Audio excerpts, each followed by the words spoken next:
आषाढी एकादशीला फक्त एक काम करा. आषाढ शुक्ल एकादशीला देवशयनी एकादशी किंवा पद्मनाभा एकादशी असे म्हणतात. या दिवशी भगवान श्री विष्णू क्षीरसागरात शेषशय्यावर योगनिद्रेत जातात आणि 4 महिन्यानंतर कार्तिकी प्रबोधिनी एकादशीला जागे होतात. या दिवसापासून चातुर्मास सुरू होतो. एकादशीचे अद्वितीय महत्त्व. धर्मशास्त्रामध्ये सर्व व्रतांमध्ये एकादशी व्रत सर्वश्रेष्ठ मानले गेले आहेत. जसे सर्व मंत्रांमध्ये गायत्री मंत्र, सर्व देवांमध्ये भगवान श्री विष्णू, सर्व तीर्थयात्रांमध्ये गंगा माता, सर्व नद्यांमध्ये गंगा नदी, सर्व वृक्षामध्ये कल्पवृक्ष, सर्व पर्वतामध्ये मेरू पर्वत, सर्व पक्षामध्ये गरुड, तसेच सर्व व्रतामध्ये एकादशी व्रत सर्वोच्च मानले गेलेले आहेत. काही धर्मग्रंथातील पारंपरिक वर्णनानुसार सर्व वर्णांमध्ये ब्राह्मण वर्ण श्रेष्ठ मानला गेला आहे. वर्षातील 24 एकादशीमध्ये आषाढी एकादशी अत्यंत श्रेष्ठ मानली जाते. या दिवशी श्रद्धेने व्रत, उपवास, जप, नामस्मरण आणि पूजन केल्यास वर्षभरातील सर्व एकादशीचे पुण्य प्राप्त होते. या दिवशी माहेरच्या आणि सासरच्या पितरांच्या सद्गतीसाठी तसेच पितृदोष निवारणासाठी संक्षिप्त भागवताचे वाचन, श्री व्यंकटेश स्तोत्र, विष्णू सहस्रनाम तसेच भगवद्गीतेच्या 9व्या अध्यायाचे पठण करणे अत्यंत शुभ मानले जाते.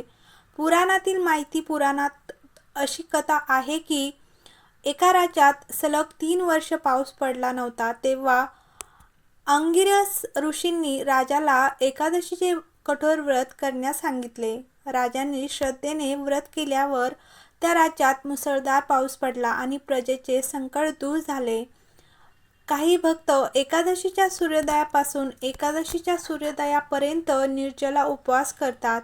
मात्र 8 वर्षाखालील मुले, 80 वर्षावरील वृद्ध तसेच आजारी व्यक्तींनी आपल्या प्रकृतीनुसार उपवास करावा. दुसऱ्या दिवशी द्वादशीला भगवान श्री विष्णूंची पूजा करावी. तुळशी मातेची पूजा करून तुळशीपत्र अर्पण करावे आणि त्यानंतरच पारणे म्हणजेच उपवास सोडावे. द्वादशीला योग्य वेळी उपवास सोडणे अत्यंत महत्त्वाचे मानले जाते. आषाढी म्हणजे देवशयनी एकादशीपासून चातुर्मासाचा प्रारंभ होतो.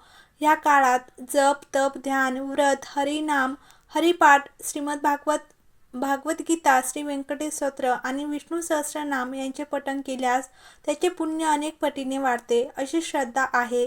एकादशी ही भगवान श्री विष्णूंची तिथी आहे. पंढरपूरचे श्री विठ्ठल हे भगवान श्री विष्णूचेच रूप मानले जाते.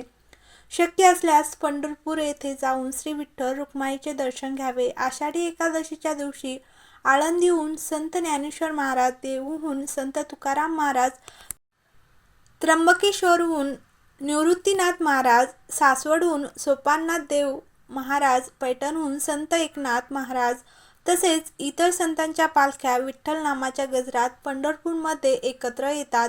घर बसल्या देखील नामस्मरण, हरिपाठ, भजन, कीर्तन, दीपदान आणि विठ्ठलाची पूजा करून ही पवित्र एकादशी भक्तिभावाने साजरी करावी. श्री विठ्ठल मंत्र. ओम नमो भगवते वासुदेवाय, श्री विठ्ठलाय नमः. तर ह्या मंत्रांचा जप करावा. सुख समृद्धीसाठी काही उपाय देखील करता येतात. जर तुमच्या कुटुंबात सुख, शांती, समृद्धी नांदावी असं तुम्हाला वाटत असेल तर आजच्या दिवशी विठ्ठलाच्या मूर्तीचा जलाभिषेक करावा. यामुळे विठ्ठलाबरोबरच देवी लक्ष्मीची देखील कृपा प्राप्त होते. तसेच तुमच्या घरात सुख समृद्धी नांदते. वैवाहिक जीवन सुखी राहण्यासाठी देखील उपाय करा. आषाढी एकादशीच्या दिवशी पहाटे स्नान केल्यानंतर स्वच्छ कपडे परिधान करावेत. तसेच तुळशीच्या रोपाची पूजा करावी. यावेळी तुमच्या सुखी वैवाहिक जीवनासाठी प्रार्थना करावी. यामुळे तुमचं वैवाहिक जीवन सुखी राहील. आर्थिक तंगी दूर करण्यासाठी हे उपाय आवर्जून करावे. एकादशीच्या दिवशी पूजेच्या वेळी 1 रुपयाचं नाणं विठ्ठलाच्या फोटोजवळ ठेवावे. पूजा केल्यानंतर नाण्याला लाल रंगाच्या कापडात बांधून तिजोरीत ठेवावे. यामुळे भगवान विष्णूसह तुमच्यावर देवी लक्ष्मीची देखील कृपा प्राप्त होईल. तसेच घरामध्ये धनधान्याची देखील कमी राहणार नाही आणि जीवनातील समस्या दूर करण्यासाठी देखील काही उपाय केले जातात. तर आषाढी एकादशीच्या दिवशी विठ्ठलाला केशराच्या दुधाने अभिषेक करावा असे मानले जाते की असे केल्याने सर्व पापांपासून मुक्ती मिळते. त्याचबरोबर जीवनातील सर्व समस्या दूर होतात अशी देखील मान्यता आहे.